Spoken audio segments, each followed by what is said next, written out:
madaxweynaha jamhuuriyadda Soomaaliland Mujaahid Muuse Biixi Cabdi golaha wasiirada gudoomiyaasha hay'adaha madaxda kale ee waftiga la socota salaadiinta aqoonyahanka uqaasha madaxda gobolka Daadmadhi salaamu calaykum waraxmatullaahi wabarakaatu mudane madaxweyne waxaanu si kaliya laaba kugu soo dhaweynaynaa gobolkii Daadmadheed oo aad wax badan ka qabatay oo halka aynu maanta taaganay ka mid tahay ayaanu kuleenay ku soo dhawow marka hore marka labaad mashruucan aynu dhex taagannahay waxaa ka horreeyay mashruuc madaxweyne aad bixisay oo riigaha oo $500,000 aad ku bixisay oo mataqaana biyo laga waayay waxay dadka reer Daadmadheed kuugu mahadnaqayaan markii riigii faylgaroobay inaad mashruucan oo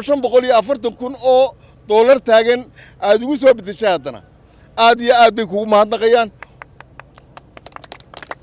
waxa kaloo aan la ilaawi karin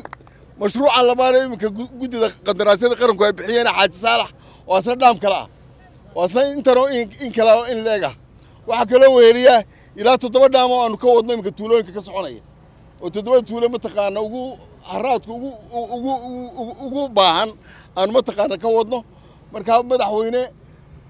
waad aragtaa midhihi aad noo beertay ku soo dhawow gobolkii Daadmadheed waxaanu kugu soo horreysiinay inaanu kugu afurino tacabkaagii aad u qabatay gobolkan inaanu kugu afurino oo aad u aragto marka hore aad aragto intaynaan hawl kala gelin waxaan aad iyo aad ugu mahadnaqayaa ciddii mashruuca nagala qayb qaadatay uu ka mid yahay wasiirka horumarinta khayraadka biyuhu uu ka mid yahay guddoomiyaha guddiga qandaraasyada qaranku oo tartanka u qabtay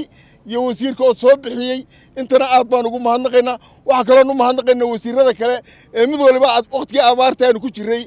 hiil iyo hooba nala garab taagnaa kolle warbixintooda hadhuta markaanu xaggaa tagnaanu ka jeedin doonaa oo mataqaana ay biyo dhaamintii nagala qayb galeen oo raashinsiintii nagala qayb galeen oo hay'adowkeentii nagala qayb galeen aad iyo aad baan ugu mahadnaqaynaa qolyahana aad iyo markaa imika waxaan kuu soo dhaweynayaa dhaamkii uu lahaa mataqaana gobolka Daadmadheed